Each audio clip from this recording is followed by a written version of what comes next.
Olá, bom dia! O Agroband está entrando no ar para todo o Brasil através da TV Bandeirantes e do canal Terra Viva. Plano Safra. O governo federal libera mais de 220 bilhões para financiamentos rurais. Frente Parlamentar. A Assembleia Legislativa do Rio Grande do Sul se mobiliza para defender interesses do agronegócio gaúcho. De malas prontas. Casal de jornalistas viaja de carro pelo país há 14 anos, explorando o potencial dos municípios. O registro dos roteiros está em um site. E ainda, festa junina. Veja receitas deliciosas e muito tradicionais nesta época do ano. Não saia daí que o Agroband está só começando.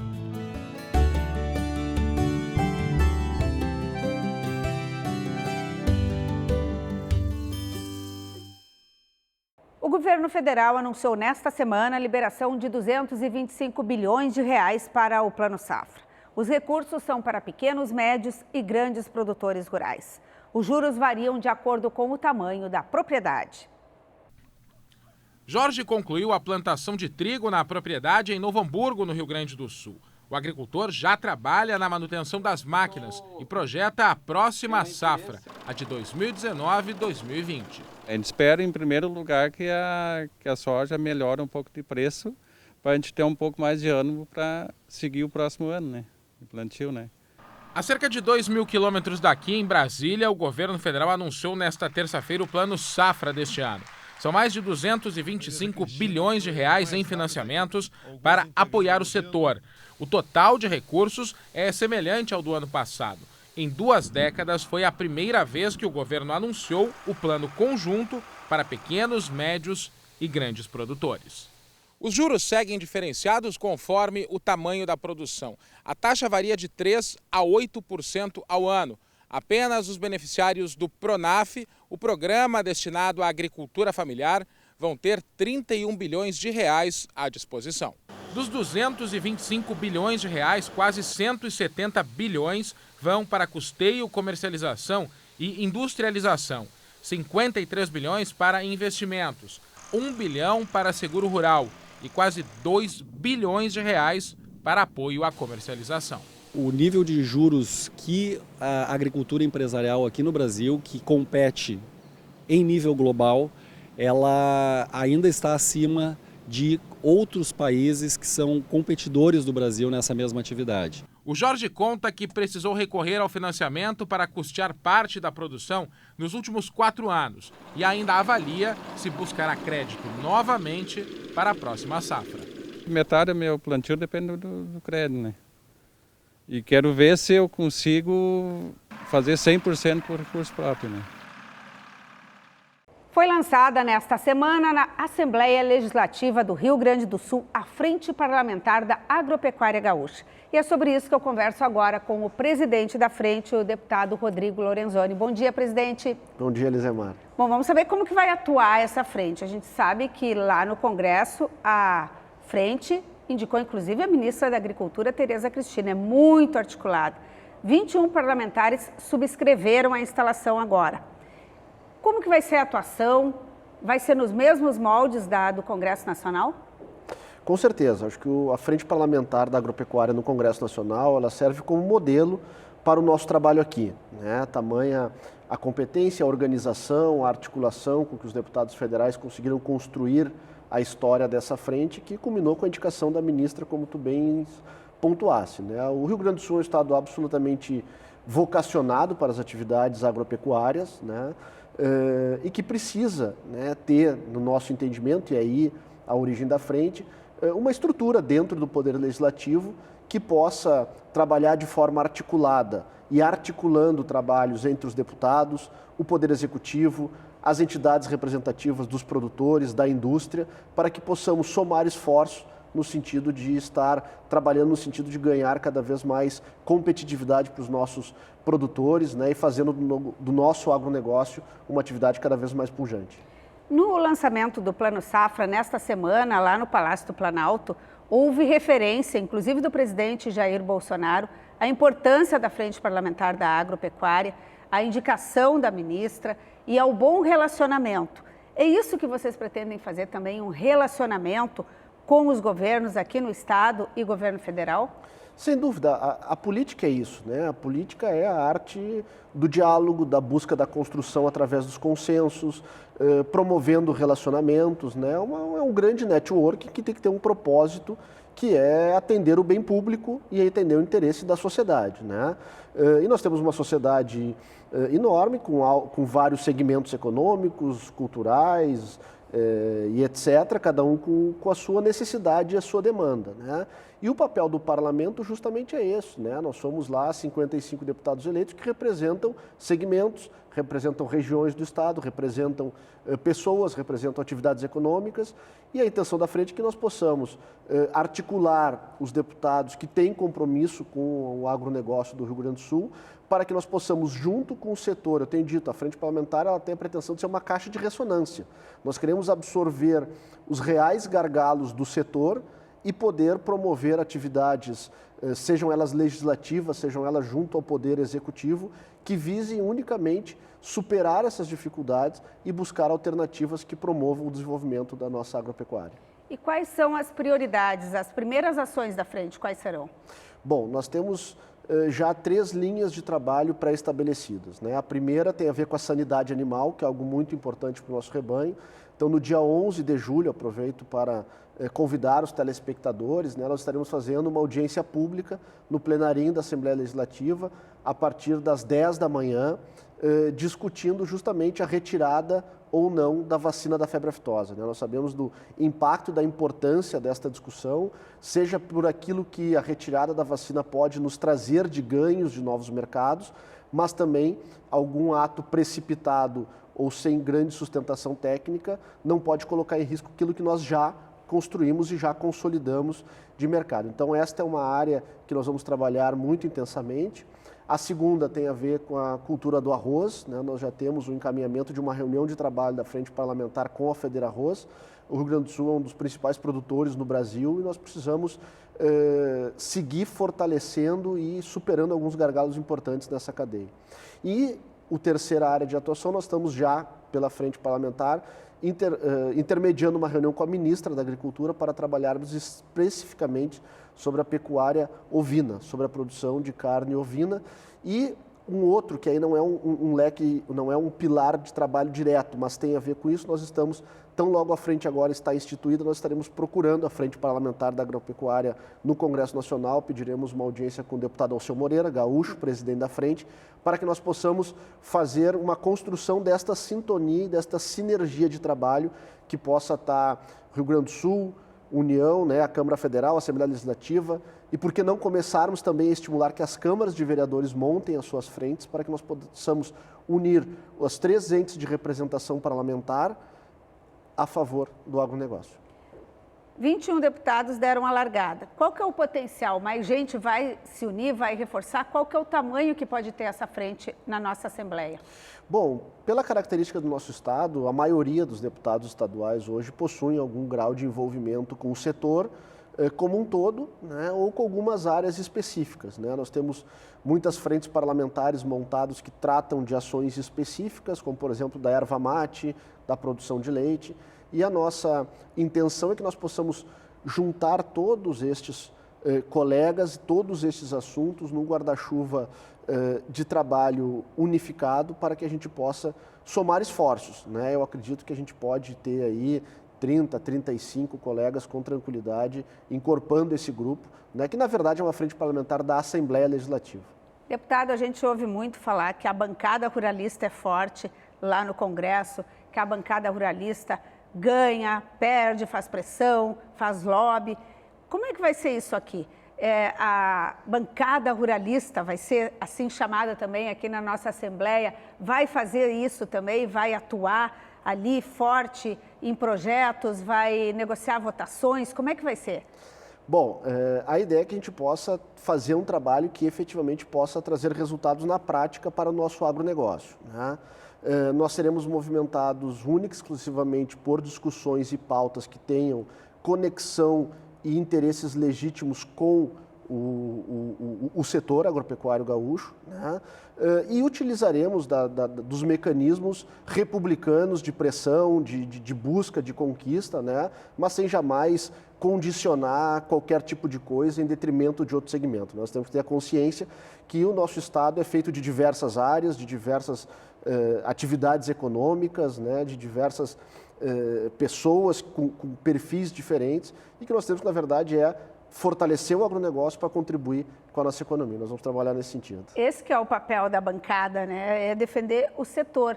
E o legal é que tem perfis diferentes de parlamentares, da pequena propriedade, da média, da grande, junta todo mundo e trabalha para defender os interesses do agro, que eu sempre costumo dizer que é quem põe o nosso alimento na mesa todo dia, né? Exatamente, e ela é suprapartidária. Ontem eu estive conversando com o deputado Jefferson Fernandes, do PT, eu sou do Democratas, ideologicamente nós temos uma distância abismal aí de forma de entender a gestão pública, mas nós já estamos conversando para buscar as formas de entender onde tem convergência de trabalho para que a gente possa fortalecer o nosso agronegócio. E, em hipótese alguma, nós queremos fortalecer o agro em detrimento de qualquer outra categoria ou de qualquer outro segmento econômico. Então, o partido da frente é o agro, é isso. Obrigada, deputado. Obrigado. Bom trabalho. Obrigado pela oportunidade de estar sempre à disposição.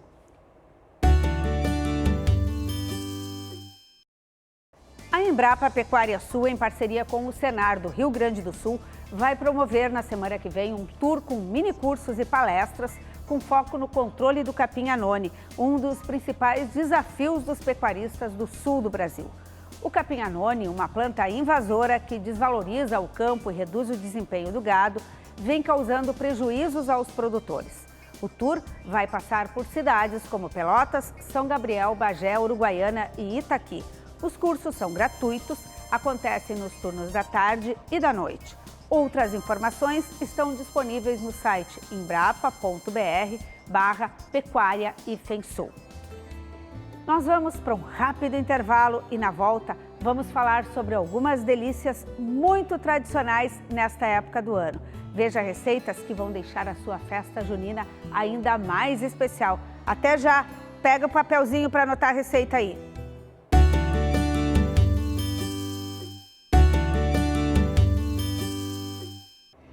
Estamos de volta com o Agroband e é para falar de viagem. Um casal de jornalistas que viaja de carro pelo país há 14 anos, explorando o potencial dos municípios, resolveu reunir o registro desses roteiros num site. E eles vieram aqui no estúdio conversar comigo. Eu vou conversar agora com a Kátia e o Marcos Hoffman. Bom dia, Kátia. Olá, Lise, bom dia. Bom dia, Marcos. Bom dia. Que legal, colegas de profissão, meus amigos aqui agora como entrevistados para contar essas histórias de viagem. Muito bacana que vocês estão completando o mapa do Rio Grande. Marcos, quantos municípios faltam para visitar? Faltam 44 só. E como é que começou essa história? Nós começamos a viajar nos finais de semana de folga para conhecer, por hobby, né? A gente sempre gostou de viajar. Só que a gente tinha dificuldade, como era só um fim de semana, a gente viajava pouco, viajava para a Serra, Vale do Taquari, essas regiões mais próximas. E agora que a gente tem mais tempo, né, estamos os dois aposentados, a gente resolveu expandir essas viagens.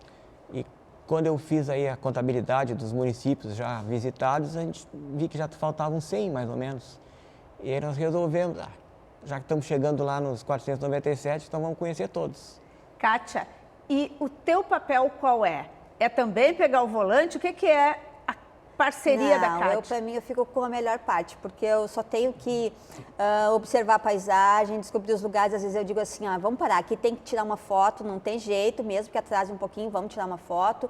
E conversar com as pessoas, eu adoro contar histórias, gosto de ouvir as histórias das pessoas e eles se sentem muito gratificados com essa atenção, né? Então eles dizem, a nossa cidade é tão pequenininha e vocês vieram aqui fazer esse registro.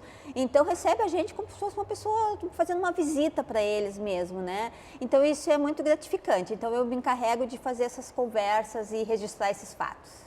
Nós sempre estamos falando aqui no Agroband das dificuldades no meio rural, das estradas de difícil acesso, da falta de sinal de telefonia, de internet. Inclusive entrevistamos uma pesquisadora que participou de um trabalho para um livro numa cidade aqui do interior verificando as tecnologias de comunicação que eles usam e ainda tem muita deficiência.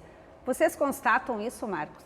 Sim, agora que a gente está conhecendo aqueles municípios que já são mais afastados, a gente está percebendo, principalmente quando tem estrada de chão e até alguns que têm asfalto, tem bastante estado muito ruim. Asfalto ruim e estrada de chão muito ruim também. Isso dificulta para o produtor rural, né, que depende da estrada, da infraestrutura, da logística e toda.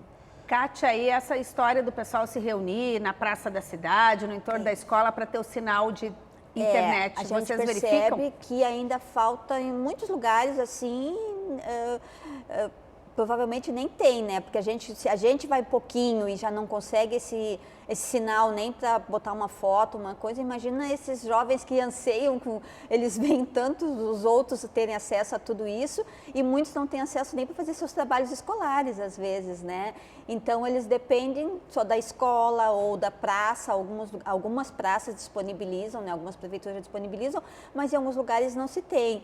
Então, assim, ó, a gente vê que querem que o jovem fique no campo, mas não oferece uma tecnologia para que esse jovem possa até estudar, explorar mais isso aí e associar essa tecnologia ao trabalho do campo, né? Nessas andanças por outros estados, Rio de Janeiro, Minas, Bahia, Espírito Santo, o que dá para a gente registrar em relação ao meio rural? Diferenças com o nosso meio rural aqui? Nós temos turismo rural, vocês percebem isso forte em outros estados também? A agregação de valor abrindo as propriedades, por exemplo? Tem, principalmente aqui no Rio Grande do Sul, Santa Catarina e Paraná. Mas ali para cima a gente não vê tanto. Acho que a gente vê a diferença mesmo de uma região para outra, né? Que tu vai aqui no sul, na serra, tu tem a uva. Para mim, em Minas Gerais, tu tem o café. E no mais, as regiões são muito parecidas. Né? Diferenças nas paisagens. Diferenças nas paisagens, mas são muito produção. parecidas. Tem muita pobreza no meio rural. A gente vê muita pobreza. Muita assim, pobreza. Muita casa, casa de barro, com telhado de palha. A gente vê muita coisa assim, principalmente em Mato Grosso. Nós andamos no Mato Grosso do Sul, Mato Grosso. É uma pobreza muito grande. Aquelas cidades que não tem nada praticamente. Uma cidade que... Precisa melhorar ainda. É uma cidade horrível. Tu passa e tu pensa assim, já pensou morar numa cidade dessas? Não te São a os cidade não te desafios- oferece nada. Os desafios do país. É realmente. verdade. Desafios. Kátia, e as histórias, por exemplo, da gastronomia, que é algo muito típico que nós temos aqui, vocês veem também fora daqui. Como é que se relaciona isso nesse interior todo? Pois é, a gente vê também que, assim como a gente tem os nossos roteiros rurais, os pequenos produtores abrindo suas propriedades para a gente conhecer e ter a culinária, adquirir produtos e eles terem uma melhor renda, a gente vê em outros lugares também esse tipo de turismo rural.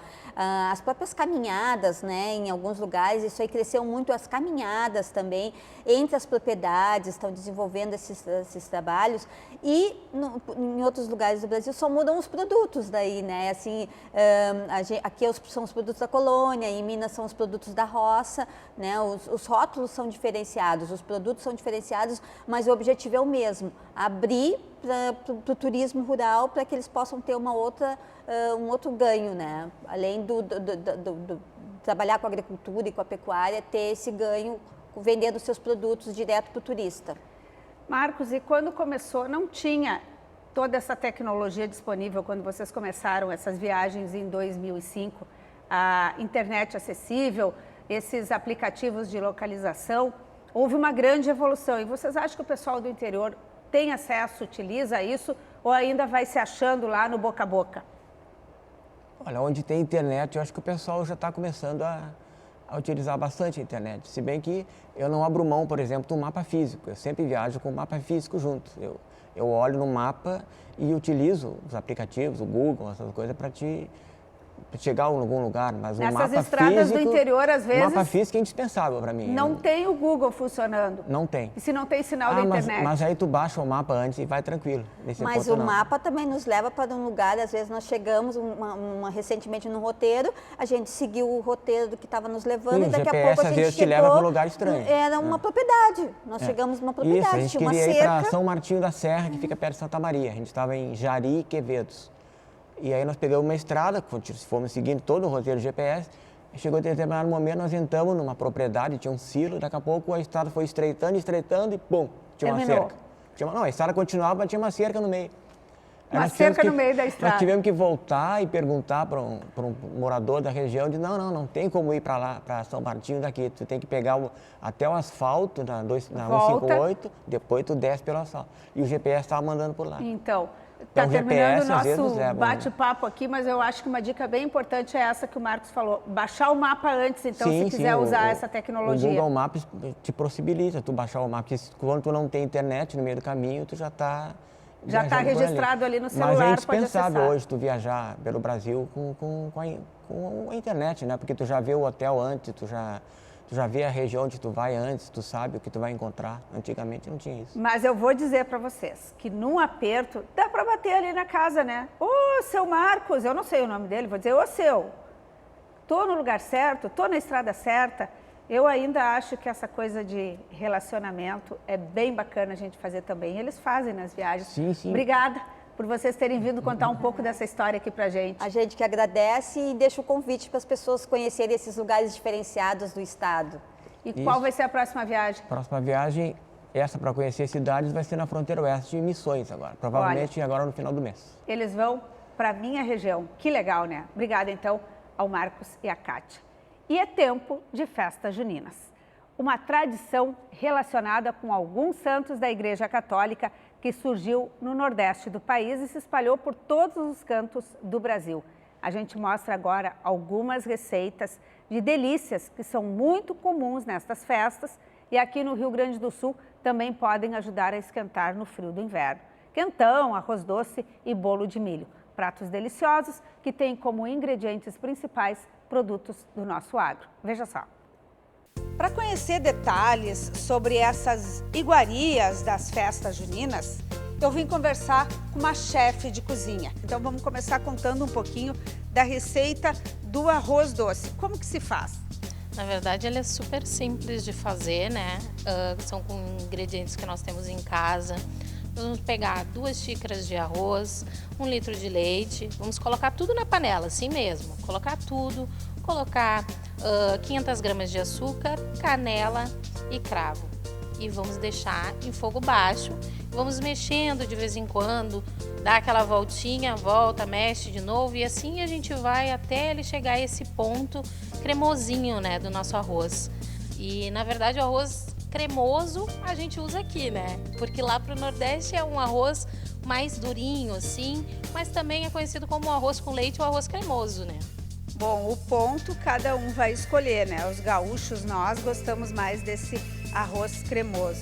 E aí tem todo esse toque aqui da Mari, que fez uma decoração bem bacana, colocou em taças, já nos chama para comer também. Faz a diferença, né? E da onde que vem esse aprendizado? É de família?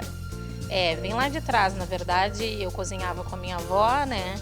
Depois passei a cozinhar com a minha mãe e assim foi indo. A gente já tem uma tradição de fazer essas comidinhas, né? E de vir cozinhando e dar aquele toque, assim. Vamos fazer um arroz com leite, vamos servir bonitinho numa taça de martini, vamos colocar numa ramequim bonitinha para fazer uma apresentação, porque as pessoas olham e sentem vontade de comer.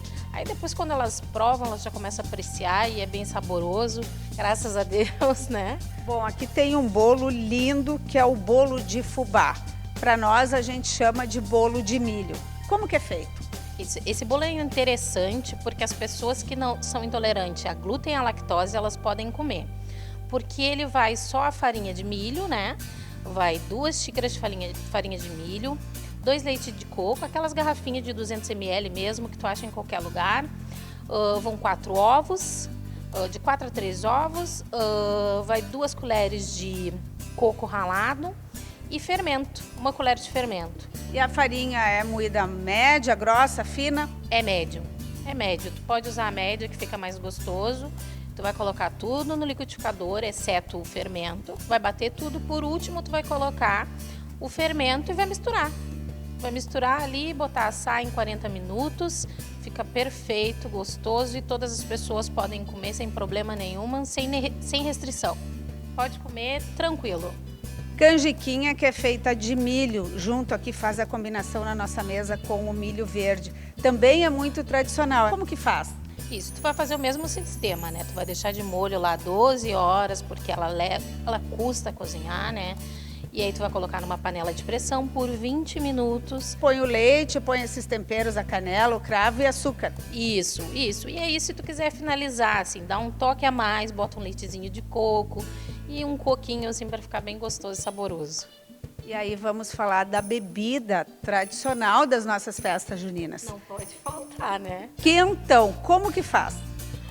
Pois então, o quentão, assim, eu coloco 1 litro de vinho, coloco 500 ml de água e eu coloco 200 ml de cachaça.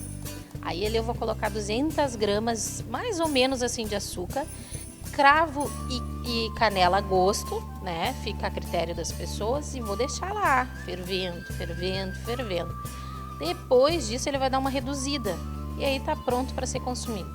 E qual que é o tipo de vinho mais recomendado? Tinto seco.